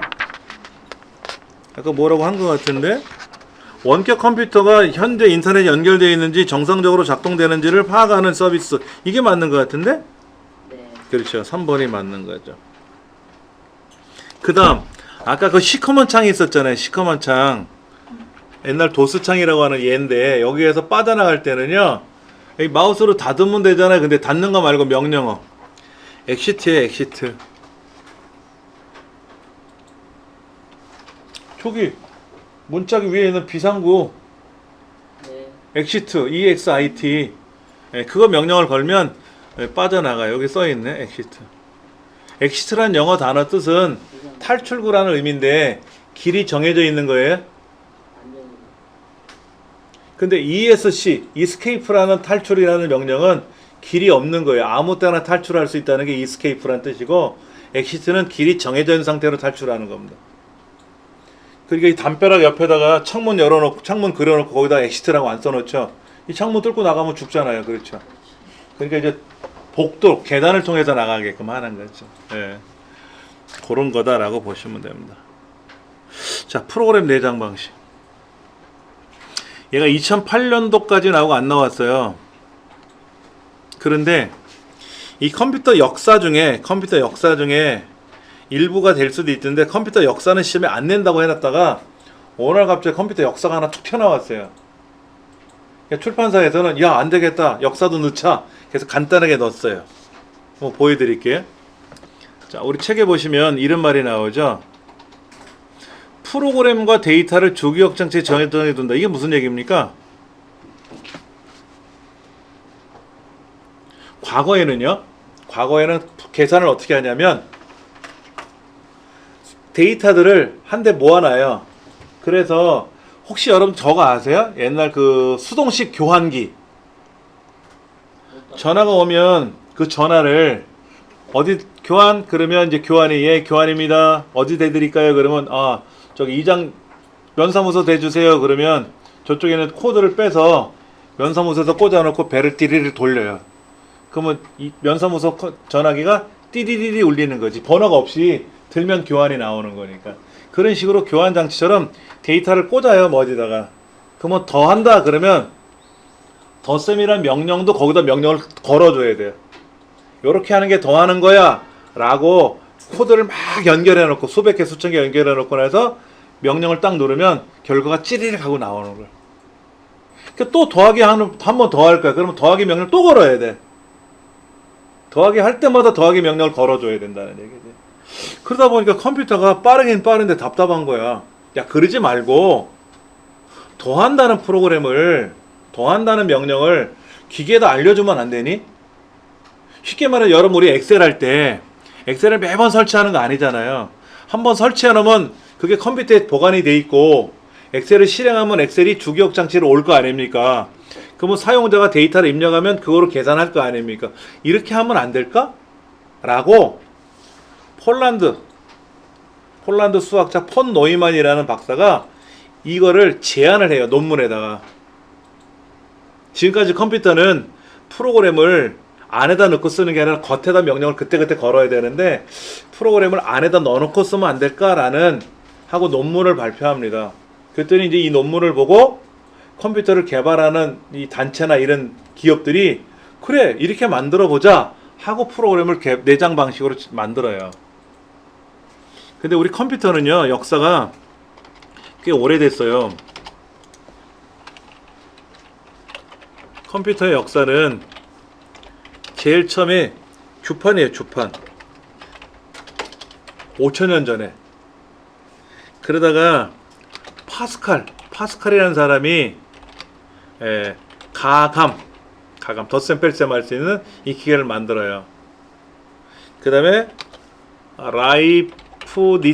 라이프니츠라는 사람이 뭐를 만드냐면 덧셈 뺄셈 곱셈 나눗셈 할 가감성제를 할 수 있는 이거를 계산기를 만듭니다. 그러다가 이제 1944년 5년 이때쯤 이제 계산기가 전자 계산기가 등장을 해요. 덧셈 뺄셈 이런 계산할 수 있는 기계들이. 그러다가 이제 이 폰 노이만의 프로그램 내장 방식이라는 게 이제 논문이 발표되면서 1946년도쯤에 이제 컴퓨터라고 하는 이름으로 등장하는 겁니다. 그때는 전자 계산기에 계산만 하는 거였고, 예. 그런 역사들이 이제 등장을 하는데, 일단은 폰 노이만이라는 사람은 그거를 논문으로 발표하고 나서 에드삭이라는 걸 만들어내요. 폰 노이만이 만든 건 아닙니다. 지구 최초로 만든 컴퓨터는요, 계산기는 45년도가 아니라 44년도쯤에 하버드 대학하고 그 다음에 미국에 있는 IBM이라는 회사 있죠? 여기에서 IBM에서 마크1이라는 전자 계산기를 만들어내요. 그러다가 1946년에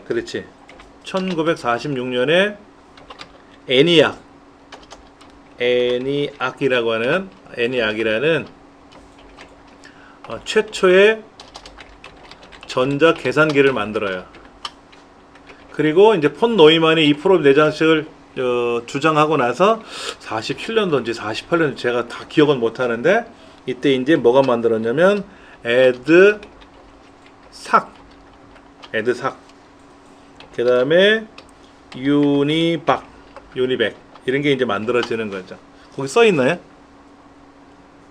다는 안 써 있죠. 그렇죠? 저도 외우려니까 이제 한계가 돼서 다 못 외워지네. 근데 이건 시험에 나오지는 않아. 이런 역사는 시험에 나오지는 않는데 이렇게 흐름이 간다는 얘기죠.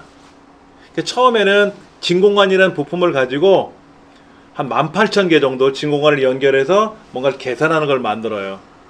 근데 무려 30톤입니다. 30톤. 기계가. 그리고 가로, 세로 35제곱미터.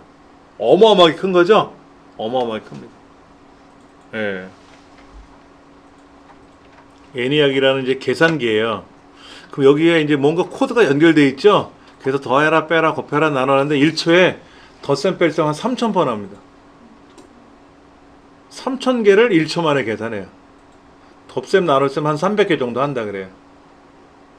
지금 우리 이거 말고 탁상 계산기 있잖아. 10,000원짜리 탁상 계산기보다 실력이 없는 거지. 근데 얘는 한꺼번에 계산하는 제 장점이 있고 계산기는 그때그때 눌러야 된다는 불편함은 있겠지만 이런 것들이 이제 등장을 하는 거예요. 어마어마하죠? 예. 이게 애니악. 이때 이 여성분들은 뭐 하실까? 이게 이제 콘솔 이거 조작하시는 분들인데 이분들도 굉장한 뭐 박사들이겠죠? 예. 이런 것들 뭐 이렇게 이런 거를 이제 만들어 가지고 이렇게 뭔가를 계산하고 코드를 꽂아 가지고 기계를 착 올려요. 이게 이제 펜실베니아 주립대학에서 이걸 만들어요. 근데 이거를 연결하려면 전기가 필요하지 않습니까? 펜실베니아 동네에서 이제 얘기하는 거예요. 확성기로. 동네 사람들 지금 기계 쓸 거니까 전기 좀 내릴게요 하고 코드를 내리고 여기다 연결을 했다는 거지. 그만큼 전기를 잡아먹는 거죠. 예. 그런 일화가 있어요. 저도 이 상시 때는 제가 안 태어나서 모르겠는데 저희 교수님이 그렇게 알려주더라고. 그분이 뻥친 건지 몰라도 한데 컴퓨터가 전기를 많이 먹습니다. 우리나라 기상청에 들어있는 컴퓨터, 슈퍼컴퓨터들이 지금 계속 바뀌고 있거든요. 최근에 바뀐 컴퓨터, 지금 묵은 컴퓨터를 공짜로 가져가세요 그래도 안 가져가는 거야. 1년에 유지 보수비, 전기 요금이 10억이에요. 1년에. 여러분 쓰시겠어? 공짜로 줘도 못 쓰잖아. 그렇죠. 예. 그런 것들이 좀 불편한 건 있죠. 그래서 이 프로그램 내장 방식이 도입된 컴퓨터가 에드삭이고 에드삭 이후에 개발된 컴퓨터는 모두 다 프로그램 내장 방식을 채택한 겁니다. 그러다 보니까 에드삭을 폰 노이만이 개발했다고 하는데 폰 노이만이 개발한 건 아니고 펜실베니아 주립대학에 있는 에커트와 머클리라는 두 교수가 이걸 개발했어요. 에드삭은 영국에서 만들었다. 에드삭은 영국에서 케임브리지 대학에서 만들었어요. 에드삭은 영국이 최초의 컴퓨터를 개발했어요. 맞아. 그리고 에드삭 위에 에드박이라는 게 나와요. 에드박. 그 애니악을 만든 그 사람들이 에드박이라는 걸 만드는데 에드박은 두 번째지 뭐. 미국 사람이 얼마나 화가 나겠습니까? 세계 최초는 다 미국 건데 영국이 세계 최초의 타이틀을 가져갔어요. 그래서 이제 여기 유니백 이런 거를 만들었죠. 여기 하나 더 떠야 되겠다. 에드박, 쿠웨이트박도 아니고 에드박 이런 것들이 이제 등장하는 거죠. 요 유니백은요 사실은 1951년도입니다. 얘는 1951년에 나왔어요. 우리 6.25 전쟁하고 있을 때 여기 컴퓨터 만들어서 팔아먹은 컴퓨터이거든요. 상업용 컴퓨터입니다. 예. 그러니까 어마어마한 기술이죠. 미국이란 나라가. 그 다음에 좀 보면 또 어떤 게 나왔나 볼게요. 자, 요것도 시험에 나오니까 기억을 하셔야 되는데 하여튼 이 기계가 처음 등장할 때를 1세대라고 불러요. 1세대. 이때는 진공관이라는 걸 사용했어요. 진공관. 2세대는 트랜지스터를 사용했어요. 3세대는 집적 회로를 사용했어요. 반도체를 사용했어요. 4세대, 5세대는 이제 고밀도 집적 회로, 초고밀도 집적 회로. 주요 소재 중요합니다. 주요 소재 중요하고 특징 볼게요. 1세대는 기계하고 직접 얘기해야 돼. 그게 기계가 아까 뭐 30톤 이랬잖아요. 무게가. 그러니까 이런 무게 커다란 컴퓨터를 어떻게 하면 줄일까 고민을 하기 시작하다가 미국의 벨 연구소에서 새끼손톱만한 트랜지스터를 만드는 거야. 여러분 진공관 보셨죠? 우리 그 형광등 굵기만한 건데 이 마킹펜 있잖아요. 우리 마킹펜 손 한 뼘 정도 돼요. 저 진공관이 형광등 크기 정도 굵기가 돼 있고 그거를 이제 꽂아서 저 뜨거웠거든요. 진공관 뜨거워요. 그게 18,800 꽂혀가지고 어마어마하게 막 힘들었겠지. 그런데 그 역할을 그 진공관에 한 10개, 20개를 트랜지스터 하나가 하는 거야. 얼마나 많이 줄어들었을까요? 그러니까는 1세대는 어떻게 하면 기계를 작게 줄일까 고민하다가 트랜지스터가 나오니까는 이제는 기계가 줄어들었잖아요. 부피가. 그러니까는 이제 프로그램을 개발하는 쪽으로.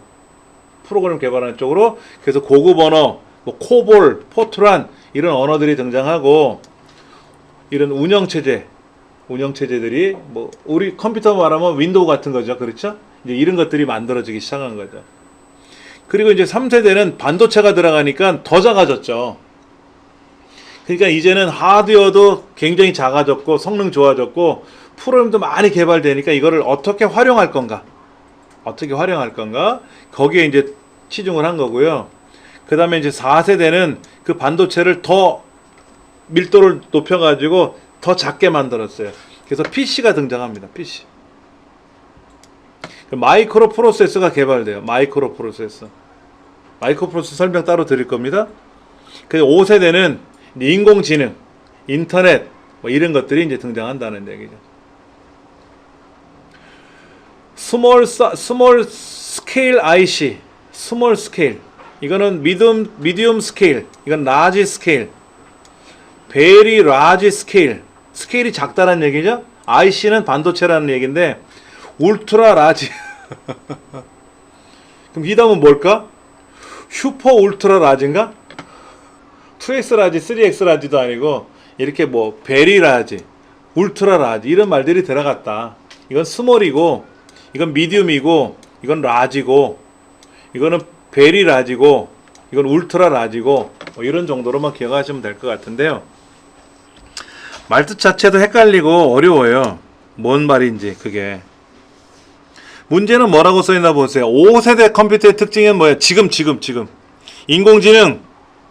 IC는 3세대 아닙니까? IC는 3세대. 그 다음에 2번 1세대는 진공관, 2세대는 트랜지스터, 3세대는 IC. 3세대가 틀렸네. 이 3세대가 1964년도예요.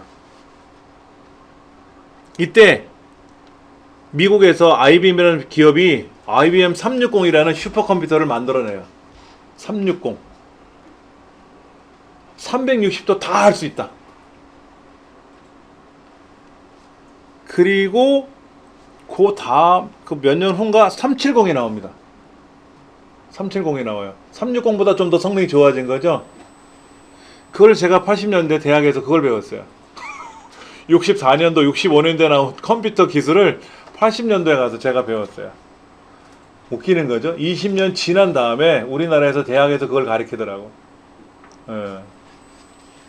그리고 2세대 때 나왔던 코볼 포트런을 제가 80년대 배운 거예요. 근데 지금은 안 그렇죠? 지금은 그런 거 안 배우고 아주 그냥 굉장한 거를 배우죠, 대학에서. 자, 컴퓨터를 분류 한번 해볼게요. 컴퓨터는 처리 능력, 얼마나 힘이 좋으냐, 성능이 좋으냐로 구별할 수 있고요. 가격이 비싸냐, 싸냐로 구별할 수 있는데, 공부하는 교재에다가 이건 비싼 컴퓨터, 이건 싸구려 컴퓨터 표현하기는 그렇잖아요. 그래서 처리 능력이 강한 거, 이거 비싸겠지. 처리 능력이 별로 안 되는 거, 이거는 좀 저렴할 테고. 자, 먼저 슈퍼컴퓨터. 슈퍼컴퓨터는 말 들어보신 대로 뭐 굉장히 좋은 의미로 쓰는, 뭐든지 다 할 수 있는, 가격대는 한 몇백억씩 되는 그런 거. 예. 메인 컴퓨터라고 되는데, 메인 컴퓨터는 뭐 중형, 대형, 소형 이런 거를 메인 컴퓨터라고 합니다. 몇십억씩 정도 되는 거, 몇십억. 미니 컴퓨터는요, 되게 조그만 거 아닙니다. 몇 억씩 가는 겁니다. 한 대가 몇 억씩 가는 미니 컴퓨터예요. 그러니까는 슈퍼컴퓨터나 이런 거에 비해서 작다고 미니 컴퓨터지, 우리가 알고 있는 뭐 손바닥만한 거 이런 게 아니라 굉장히 큰 겁니다. 컴퓨터 한 대가 우리 집에 있는 옷장 정도 될 거예요. 아니면 그 dim체 냉장고 있죠, 낮은 거 이런 거, 그 정도 크기 되는 거예요. 성능이 굉장히 좋은 것들이 있죠. 전 대학에서 대형 컴퓨터를 사용했었고, 미니 컴퓨터 사용했었고, 마이크로 컴퓨터 사용하다가 졸업할 때 PC가 오더라고요, 실습실에. 그게 이제 애플 초기에 나왔던 거, 그게 이제 실습실 한쪽에 또 놓여 있더라고요. 그래서 재밌더라고, 조그만 게 이쁘고. 마이크로 컴퓨터는요, 마이크로 프로세서라고 하는 것이 탑재된 컴퓨터를 마이크로 컴퓨터라 그래요. 그 마이크로 프로세서를 알아야 마이크로 컴퓨터를 알겠죠, 그렇죠? 우리 컴퓨터 안에는 연산장치, 제어장치, 그 다음에 연산장치, 그 다음에 기억장치, 이런 주장치들이 있어요. 그 다음에 주변장치에는 보조기억장치, 그 다음에 입력장치, 그 다음에 출력장치, 이런 게 있습니다. 이게 6대 장치예요. 사람으로 말하면 뇌. 뭔가를 통제해야 될 거 아닙니까? 막 계산도 해야 될 거 아닙니까? 그게 주장치야. 근데 과거에는 제어장치 따로, 연산장치 따로, 기억장치 원래 따로 있는 애니까. 그런데 제어장치와 연산장치를 따로따로 만들었어요. 이 제어장치와 연산장치를 하나의 반도체에 집약을 했어요. 이거를 우리는 뭐라고 부르냐면 마이크로 프로세스라 그래요. 마이크로 프로세서. 이 마이크로 프로세서가 탑재된 컴퓨터를 우리는 뭐라고 부른다? 마이크로 컴퓨터라 그러는 거예요. 우리 강의실 컴퓨터도 마이크로 컴퓨터입니다. 인텔 CPU. 광고 많이 나왔잖아요. 인텔 CPU. 인텔 CPU도 제어장치와 연산장치 하나로 되어 있어요. 그때는, 그 전에는 컴퓨터가 되게 컸어요. 되게 컸습니다. 근데 이게 집약이 되니까 어떻게 돼요? 집약이 되니까 작아지기 시작하는 거예요. 지금 사용하는 CPU는요, 우리 증명사진, 반명한판 사진만 해요. 되게 조그매요. 두께도 되게 얇고요.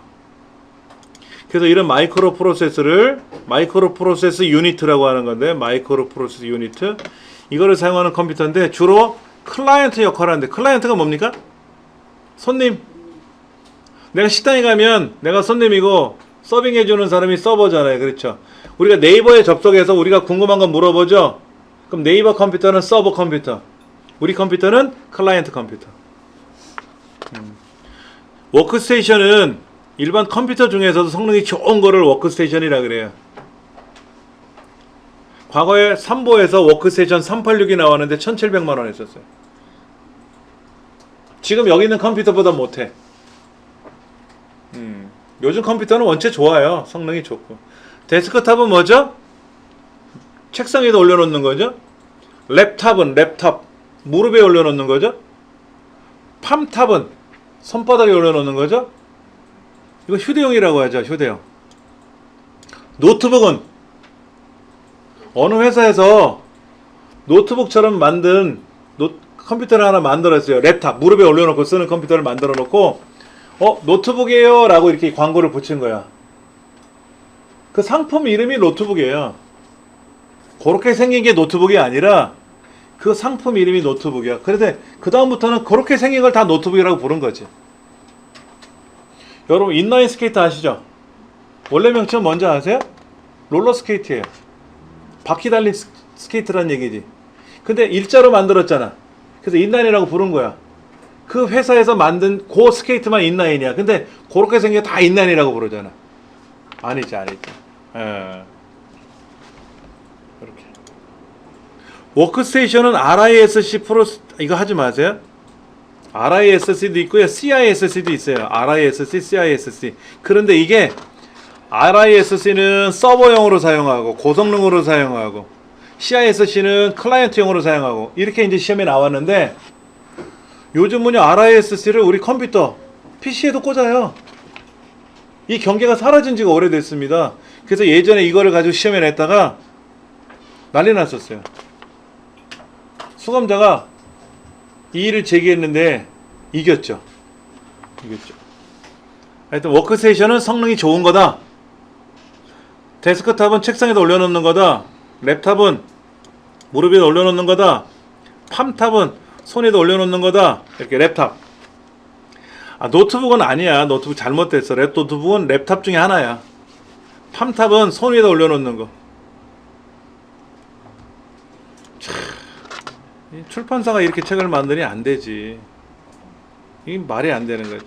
그러면 스마트폰은 어떨까? 스마트폰은 태블릿이나 스마트폰은 팜탑에 속하겠죠.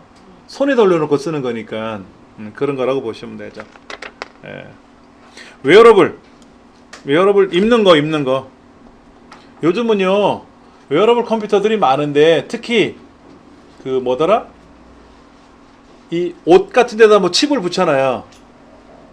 그래서 옷을 입으면 이제 그 땀이라든지 이 체온 같은 게 전달이 될 거 아닙니까? 그걸 가지고 이 사람을 체크해 준다든지 뭐 이런 거.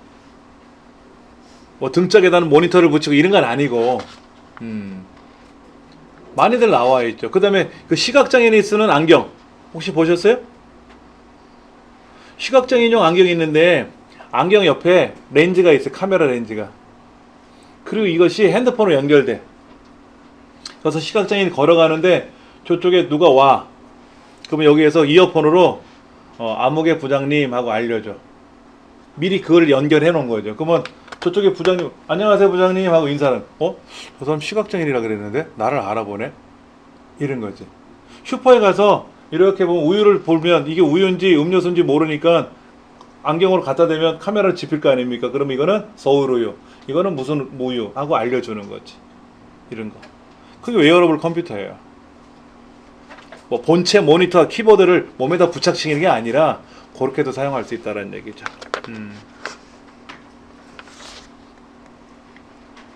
그 다음에 문제 좀 하나 풀어볼까요? 분류 범죄에 속하지 않는 것 했는데 미니 컴퓨터는 좀 작다고 했지만 슈퍼나 이런 거에 비해서 작다. 범용은 아닙니다. 범용은 이제 뒤에 취급 형태에 따라서 달라져요. 그러니까 두루두루 사용하는 게 범용이야. 전용도 있죠. 전용. 회장님 전용 이게 아니라 용광로 온도재는 전용 컴퓨터 이런 거. 이거 전용. 뭐 은행이나 병원이나 이런 데 사용하는 건 범용. 두루두루 쓰는 거. 그런 용도로 사용하신다고 보시면 되죠. RISC 계열의 프로세서 채택했다. 그럼 뭐다? 워크스테이션이라고 보통 봐야 되겠죠? 이것도 욕 먹었어요. 이 문제 나오고 나서. 예.